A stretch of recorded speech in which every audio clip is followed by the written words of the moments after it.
Welcome to the Ramayana, Stories of Dharm and Devotion. I'm Sandeep, your storyteller, guiding you through the timeless epic of Valmiki's Ramayana.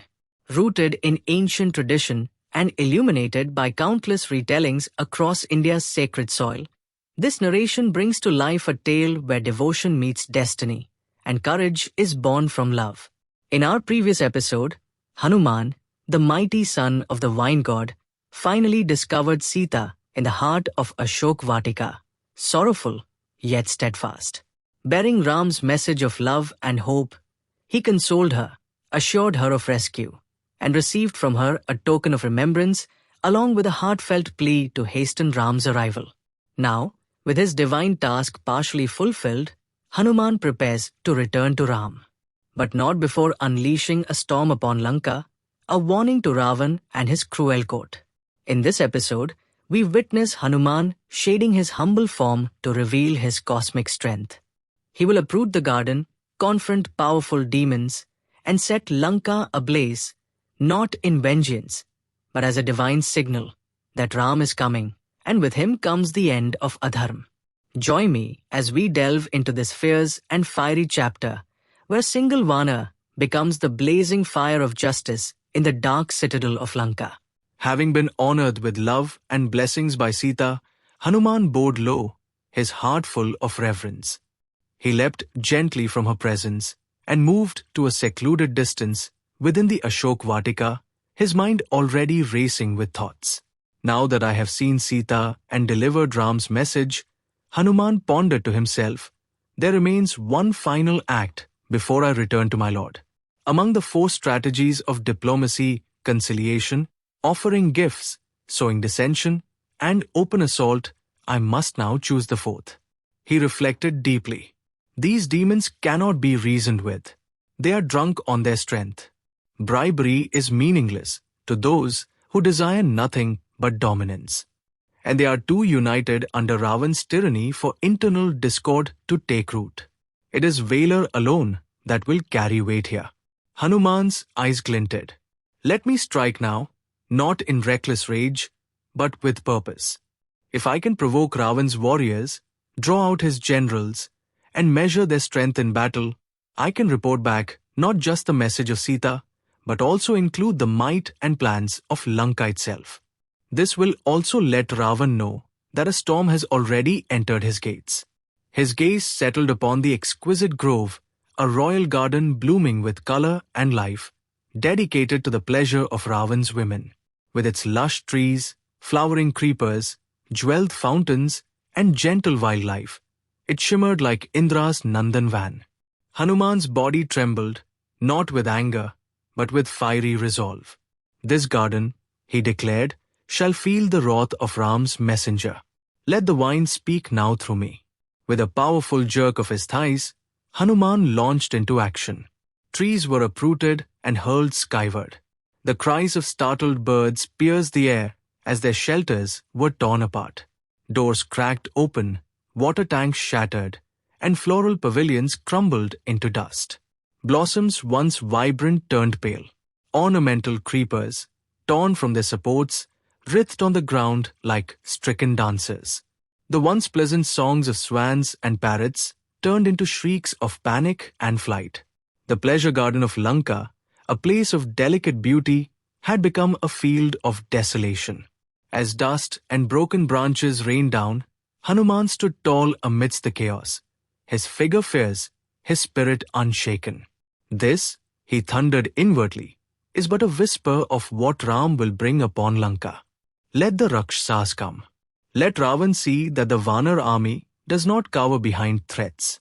Let this destruction awaken the pride of Lanka's warriors, so they come forth and fall. Unseen still by the citizens of Lanka, Hanuman prepared for the next stage of his mission, to face whatever resistance the city could muster.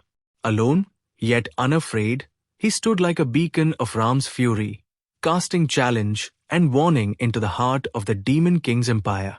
And thus, a single vanar turned paradise into wreckage, each broken vine a message, each shattered arch a herald of doom. The battle for Lanka had begun. As the broken Ashok Vatika echoed with the groans of fallen trees and the cries of startled birds, the fearsome female demons who had been guarding Sita stirred from their stupor.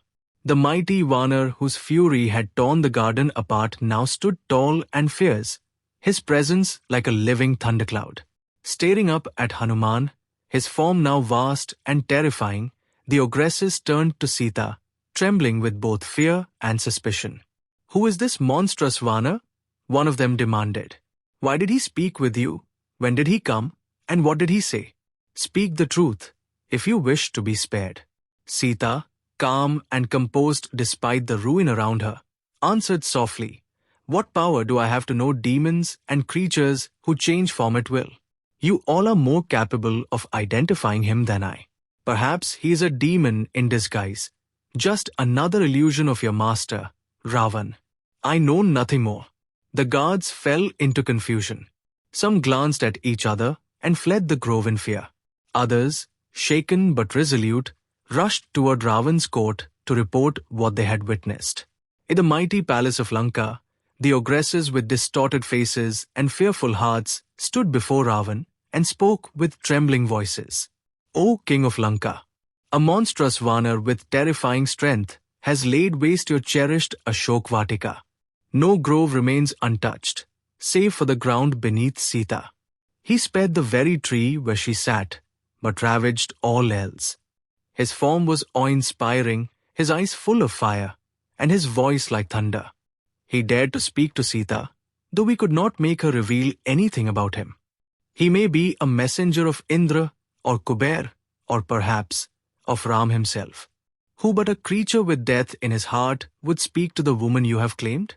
Hearing this, Raavan's fury burst like a storm.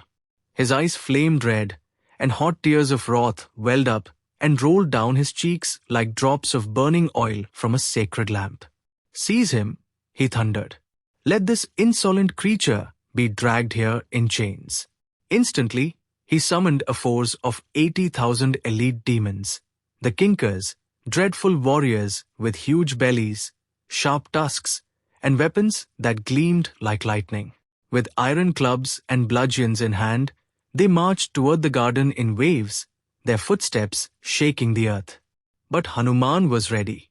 Standing at the arched gateway, his body towering like a hill, he raised his tail high and slammed it down with a boom that echoed across Lanka. Then, spreading his mighty arms, he let out a thunderclap with his hands, so deafening that birds dropped from the sky and Rakshasas stumbled in their tracks. With eyes blazing, he roared, "Long live mighty Ram! Long live powerful Lakshman! Glory to King Sugriv, beloved of Ram! I am Hanuman, son of the vine god, servant of the great Ram, who will destroy this golden Lanka to the ground. Let Raavan and his demons come forth. I fear none." The Kinkers, though daunted, remembered their king's command. With wild cries, they surged forward and surrounded Hanuman. Clubs, pikes, spears, and javelins glinted as they rained down upon him from all sides. But Hanuman, undaunted, grasped a great iron beam from the gateway arch, lifted it above his head, and whirled it like a thunderbolt.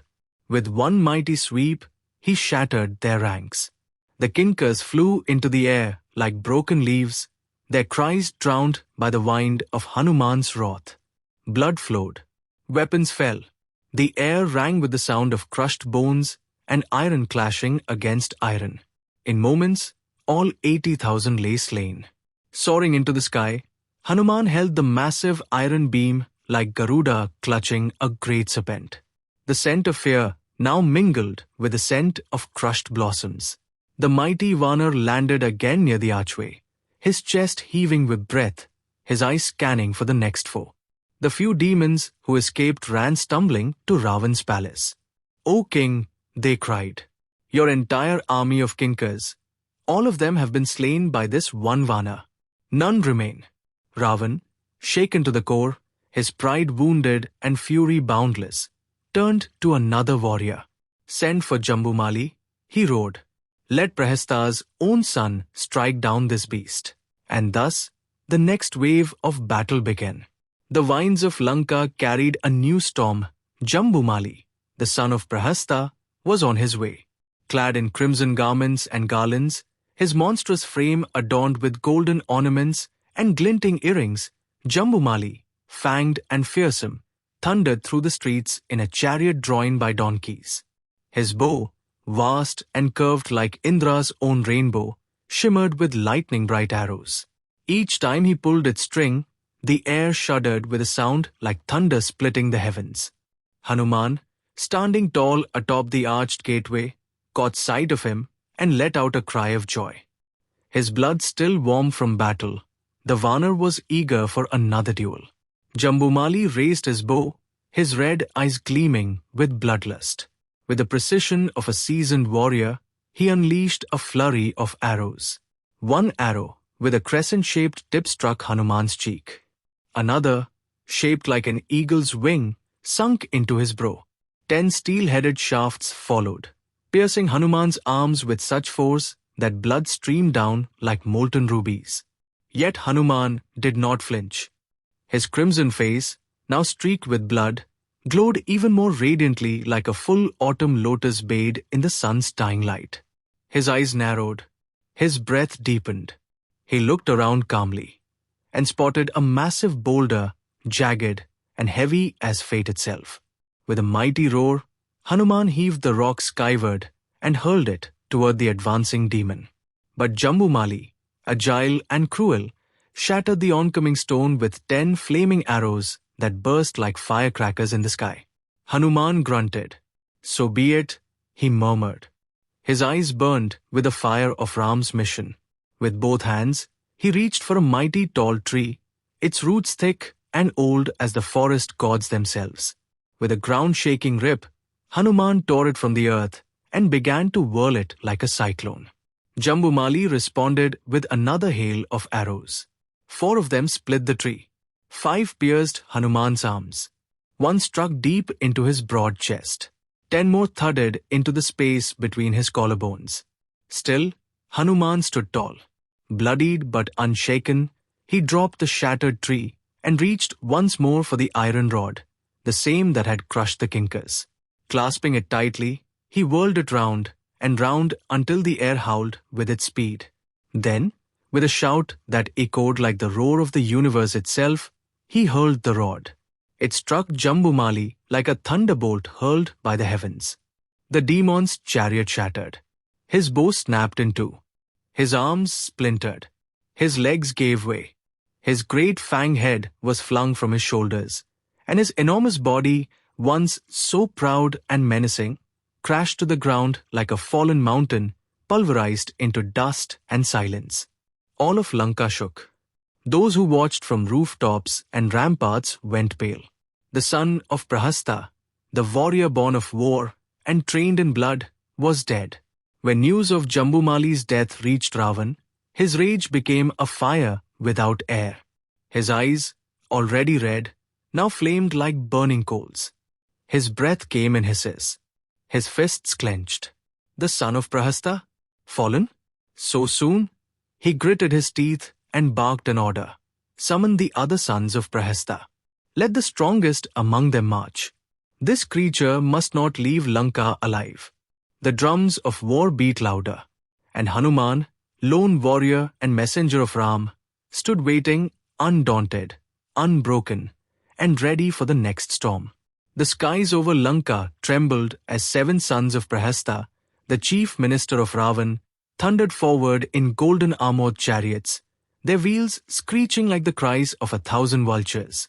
Each one a seasoned warrior, gleaming with jeweled armor, their bows flexed with golden strings, and quivers bristling with poisoned arrows. Their chariots, wreathed in banners, clattered toward the arched gateway where Hanuman still stood, tall and motionless, like a mountain waiting for the storm. The demons raised their bows. A volley of arrows darkened the sky. From above, it looked like a monsoon cloud bursting over a single peak. But Hanuman, the son of the wind, vanished into the sky, dancing through the downpour with speed unmatched. The arrows whistled past him, finding only air. With a flash, he reappeared, roaring like thunder, his massive form outlined against the sun. You think to bind me with arrows? He bellowed. I am the servant of Ram, the son of Vayu, the messenger of fire and dharm. The demons tried to surround him, their weapons glinting like lightning. But Hanuman descended upon them with primal fury. One demon he smashed with the back of his palm, sending him flying like a dry leaf in a hurricane. Another he crushed under his heel, bones splintering beneath the weight of mountain-like strength. A third he struck with a fist so fierce that the demon's helmet and skull shattered together. A fourth he ripped apart with his nails, sharp as vajras. Two more he crushed in a deadly embrace, cracking their ribs with his mighty chest, before tossing them like broken puppets into the fleeing army. And the last, trembling but defiant, raised his bow for a final shot, only to be struck down by a blow from Hanuman's thigh, like being struck by a swinging battering ram. The battlefield echoed with screams and groans. Chariots lay overturned, their golden coverings smashed, and their wheels spinning aimlessly. Elephants bellowed in confusion, trampling their own. Horses neighed wildly, their reins tangled in corpses. Streams of blood flowed like rivers, painting Lanka's earth red. The army, broken and leaderless, scattered like dry leaves before the wind. From the heavens, it looked as though a red storm had swept through the streets of Lanka, and at its eye stood Hanuman, his breath steady, his form towering, undaunted. He leapt back onto the arch gateway, his tail swaying like a banner of victory. With the blood of the arrogant on his limbs and the fire of Ram in his heart, Hanuman stood alone, a single vanar who had shaken the demon capital to its core. Inside his palace, Raavan was seething.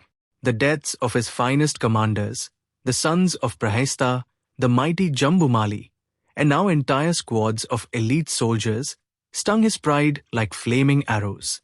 His court was silent, the air heavy with dread. His eyes, red like burning coals, turned toward 5 formidable generals seated near his throne: Virupaksh, Upaksh, Durdhar, Praghas, and Bhaskan, demons of terrifying might, veterans of many celestial wars. Go, Raavan thundered, his voice echoing through the golden chambers of Lanka. This creature is no mere vanar. No, he may be a Maya-born illusion, wrought by Indra himself, shaped by austerity and sent to crush our resolve. His power is not of this world. I fear he is an embodiment of wrath born from the penance of the gods. Then, eyes narrowing, Raavan added with a bitter hiss, I have faced vanar warriors before, Bali, Sugriv, even the ancient Jambavan and Nil, but none have wrought such ruin. This one, he brings destruction in waves. You are not to underestimate him. He is to be captured or destroyed with all force. Bring the might of Lanka with you. The 5 demon generals rose, saluted, and departed with roaring chariots, drums beating like the war heart of Lanka. Behind them surged a massive army, filled with chariots plated in gold, were elephants draped in black silks, cavalry with gleaming spears, and foot soldiers wielding deadly curved blades. As they neared the Ashok Grove, Hanuman, still perched upon the broken arch, greeted them with a thundering roar that echoed across the city like the voice of time itself. Durdhar, the first to strike, loosed 5 steel arrows, their tips glittering like black lilies edged in flame. They pierced Hanuman's brow and shoulders, drawing blood that mingled with his crimson hue. Hanuman roared, the sound splitting the air like lightning. The heavens trembled as he leapt skyward, his form expanding, his muscles swelling with fury. Durdhar, his chariot lifted high into the sky by magical steeds, attempted to match the vanar in midair, firing hundreds of arrows at blinding speed. But Hanuman, son of Vayu, whirled and dived like a comet from the sky, crashing upon Durdhar's chariot with the force of a falling mountain. The golden chariot splintered into dust, the horses crushed beneath. Durdhar fell, his body broken before it touched the earth. From the ground, Virupaksh and Upaksh let out a cry of rage and launched themselves into the air, wielding iron maces and curved sabers. They struck Hanuman's broad chest together, their blows echoing like temple bells. But the vanar, unshaken, crashed down upon the earth like thunder itself, seized a massive tree, and with a fierce whirl, smashed them both in a single sweep. The battlefield fell silent for a moment. Then came Praghas and Bhaskar, roaring with fury, charging on foot, their weapons flashing like stars on fire. A spear slashed Hanuman's shoulder. A dart pierced his side. Blood flowed down his frame like molten lava. But the vanar's wrath only grew. With a cry that split the sky, Hanuman to the top of a nearby mountain, trees, rocks, and snakes entwined, and hurled it upon them. The ground quaked. A cloud of dust and flame swallowed the generals. When it cleared, there was only silence. Two more commanders laid low, their weapons shattered and their bodies still. And Hanuman was not done. The army behind them, its horses neighing in panic, elephants trumpeting in terror, soldiers trembling at the carnage, was swept into chaos. With a maelstrom of motion, Hanuman used warhorses against chariots, elephants against footmen, demons hurled at demons. The battlefield was a storm, and Hanuman was the eye of it, unstoppable, divine, furious. The earth turned red beneath his feet. Bodies lay strewn like wilted leaves after a tempest. Chariots were crushed into golden shards. Blood soaked the soil of Lanka. And when the carnage was complete, Hanuman returned, climbing once again to the top of the arch gateway, like the banner of destiny itself planted above the ruins of evil. His eyes glinted with fire. His breath was steady. He waited, not for rest, but for the next wave that he knew Raavan would send. The vanar was ready. Raavan stood motionless, seething. The ground beneath him felt unsteady, not from battle drums or marching hooves, but from the rage pulsing within. One by one, his finest warriors had fallen to this unknown vanar. And now, his most formidable generals, Virupaksh, Upaksh, Durdhar, Praghas, and Bhaskar, lay defeated. His proud war elephants, his cavalry, his chariots, all had been scattered like leaves before a storm. Raavan's eyes locked on his youthful son, Akshay. Brave, radiant, and blessed with immense prowess, Akshay rose to his feet in anticipation, sensing the moment had come. With a voice that echoed like thunder, Raavan addressed him. "Go now, my son. Teach this vanar the cost of mocking Lanka. But beware, he may not be just a monkey. Perhaps Indra himself has conjured this being to disrupt our empire. Still, I know only two vanars in this world capable of such destruction, Bali, whom Ram slew, and Bali's son, Angad. If it is Angad, this battle may not be simple. But you, Akshay, know him well. You trained with him under the same guru." A shadow passed over Akshay's face, not from doubt, but from memory. Indeed, he and Angad had been childhood rivals. Angad, strong from birth, had grown mischievous, often striking Akshay playfully, but with such force that Akshay would faint.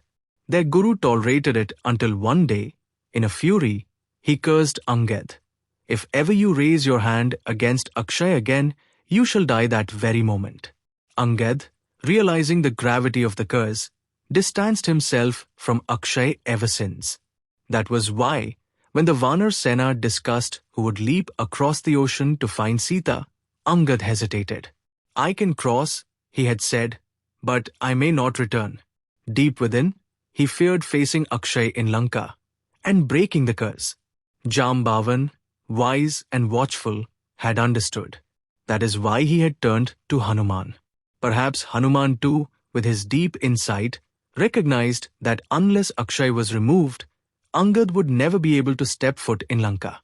And so, Hanuman went, carrying not just the mission of Ram, but the burden of destiny. Now, Akshay leapt into battle, golden bow in hand, his chariot a chariot of the gods, drawn by 8 horses that moved swifter than thought itself. His arrows, barbed, blazing, and swift, were let loose upon Hanuman. 3 struck true into Hanuman's head, his chest, his arms. But the son of Vayu did not flinch. Roaring like a lion, Hanuman expanded his form, his eyes glowing red with fire. In the space between one arrow and the next, he bounded into the sky, evading Akshay's rain of arrows with the grace of Garuda and the force of a cyclone. Then Hanuman struck. First, he smashed the chariot's horses with a single blow of his palm. The divine vehicle crumbled in the air. Akshay leapt out, sword in hand, still eager to fight. But Hanuman had made up his mind. This one must fall. If Akshay lives, Angad cannot walk into Lanka without death trailing his every step. Ram's work must not fail. He seized Akshay by the feet and spun him once, twice, then 100 times, and hurled him to the earth like a falling star. The ground trembled. Akshay's limbs broke, blood flowed, and his breath left him. Silence fell. From afar, the sages watched in awe. The Yakshs, the Siddhs, even Indra's own court beheld this act with reverence. This was no ordinary vanar. This was the chosen one. Hanuman returned to the archway again, standing tall and calm, as if waiting for the next tide. Raavan's illusion had shattered. This was not Angad. This was someone else. Someone perhaps even greater. And now, with Akshay gone, the curse over Angad no longer threatened the mission. One day soon, Angad would enter Lanka not as a soldier, but as a messenger of Ram, fearless and unchallenged. Hanuman, the son of Vayu, had cleared the path for Ram, for Angad, and for Dharm itself. The death of Akshay sent a tremor through the golden palace of Lanka. Raavan, though master of his emotions, could not hold back the burning rage. His son, young, valiant, and radiant like a rising sun, had been slain by a vanar. The great halls echoed with his furious steps as he called for Indrajit, his eldest son. Indrajit entered, his eyes sharp like lightning, his frame still exuding the calm fire of countless yagns. He was no ordinary warrior. Born as Meghnad, he earned the name Indrajit after defeating Indra himself. It was Lord Brahma who had granted him celestial boons and the knowledge of astras no one else on earth possessed. Raavan spoke with restrained fury, "Indrajit, my son, your brother, Akshay has been slain. This vanar is no ordinary beast. He is swift like Vayu, strong like Vishnu's make, and cunning as Shukrachari himself. He must be the work of Indra or Vishnu, or perhaps the servant of this prince of Ayodhya, Ram. The armies have failed. My best generals are dead. Now, you must end this chaos." Indrajit bowed with grace and power. "O father, I shall not kill him. I shall capture him. We need to know, who is he? What is his mission? Who dares send a vanar to our gates?" And with that, Indrajit mounted his celestial chariot, yoked with tigers swift as Garuda, and rode out. The sky darkened at his presence, and the vines hushed in reverence. The city watched, awed, as their greatest warrior raced to battle. Hanuman stood on the archway, still blazing with the fire of righteous fury. His tail curled behind him like a coiled serpent, and his eyes were set, focused, undistracted. He heard the chariot first, the rumble of wheels not drawn by horses but by tigers, the clash of divine armor, and the unmistakable twang of a bow that had once bound Indra himself. Hanuman smiled. "So Lanka sends its best," he muttered. Indrajit approached and saw the mighty vanar. "You," he called out, "are no beast of the forest. Speak. Are you the son of Bali? Or Indra's spy? Who are you to burn our groves and slay our soldiers?" Hanuman's voice boomed back. "I am Hanuman, son of Vayu, devotee of Ram, messenger of Sugriv, servant of Dharm. I have come seeking Sita, and I have found her. What you see here is the fire of justice ignited." Then began a war of arrows and wind. Indrajit unleashed a volley of celestial arrows, each tipped with mantras, glowing like streaks of fire. But Hanuman danced through the sky, his movements swifter than thought, his body a blur of speed and strength. No arrow could pierce him. Indrajit frowned. No one has ever dodged my astras. Hanuman's voice rang out, I am the son of the wind. How can you catch the wind, Indrajit? Their clash raged, sky meeting earth, arrow meeting roar. But Indrajit, master of tactics and restraint, knew this vanar could not be defeated by force. Realizing that Hanuman was invincible to conventional weapons, Indrajit reached into his divine quiver and withdrew the one arrow he had sworn to use only in the gravest of times, the Brahmastra, presided over by Lord Brahma himself. He whispered sacred mantras and let it fly. Hanuman saw it coming and immediately recognized the astral power. This is no ordinary weapon, he thought. It is blessed by Brahma, and I have a boon from Brahma himself that no weapon may slay me. Still, I must honor its sanctity. So, Hanuman, willingly, allowed himself to be bound by the divine missile. He fell to the ground, motionless, not out of weakness, but by choice. The demons rushed forward and bound him further with ropes and bark, foolishly thinking they had subdued the mighty vanar. Indrajit watched, troubled. They should not have touched him. The Brahmastra's effect does not mix with mortal bondage. These fools have nullified its spell. Indeed, Hanuman felt the binding of the missile lift, but he remained still. He thought, let them take me to Raavan. That is where I must go. Though the demons cheered and jeered, thinking they had subdued the mighty vanar, only two beings in that moment truly understood the reality, Hanuman and Indrajit. They knew that the Brahmastra's power had faded the very instant the other demons bound Hanuman with mortal ropes. Hanuman, tied in bark and hemp, was no longer held by Brahma's divine energy, but he remained motionless, not from weakness, but out of reverence for the Creator. It was his respect for Brahma's power, not fear, that kept him still. And while the onlookers believed Hanuman was being dragged in defeat, the truth was far more unsettling for Indrajit. He alone knew the vanar's strength had not diminished in the slightest. Every step toward Raavan's court was not Hanuman's fall, it was his calculated rise. It was not Hanuman who was worried that day. It was Indrajit, whose thoughts churned with unease, wondering, if this is what he yields like, what might he do when he chooses to rise? He knew this vanar was faking it. Every fiber of Hanuman's being was coiled like a storm, held back only by dharm and purpose. Indrajit realized that one wrong move, one arrogant warrior trying to provoke him, could turn this docile figure into a force of ruin. But Indrajit was clever. Rather than push the battle further and risk exposing his own limits, he chose to end the combat with the illusion of victory. By capturing Hanuman and presenting him before Raavan, he preserved his image as Lanka's finest warrior.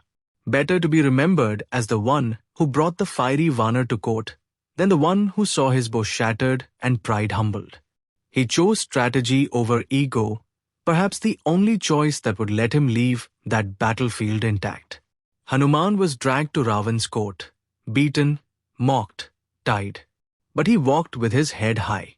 When he entered the hall, all eyes turned.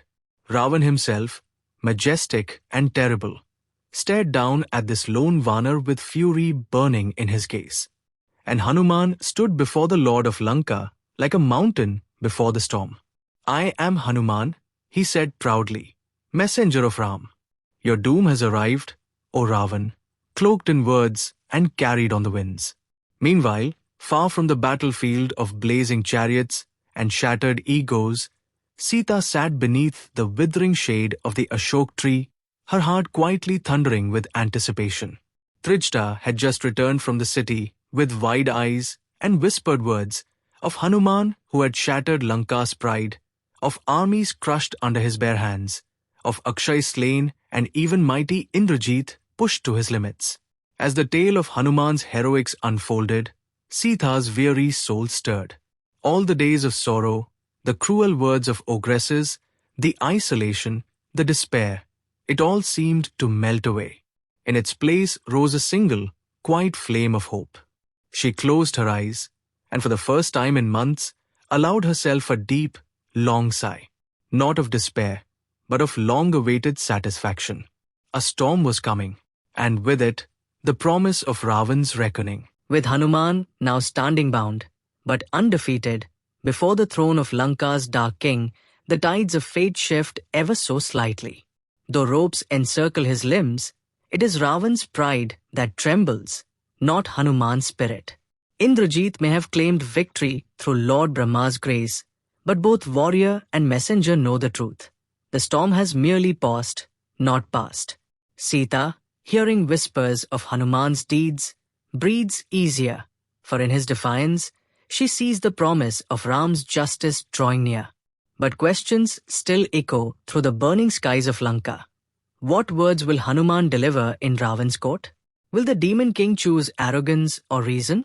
And is this the beginning of the end for the reign of adharm? Join us in the next episode of the Ramayana, Stories of Dharm and Devotion, where fire meets fury, where the voice of righteousness will roar in the halls of power, and where one brave vanar will challenge the darkness with nothing but truth. Share this tale with those you cherish, and let its enduring wisdom awaken strength in your soul. Though the details of the Ramayana differ in every telling, its heartbeat remains unchanged, a beacon for all who choose courage over fear. Until we meet again, may the light of Dharm guide your path, and may your spirit stand tall.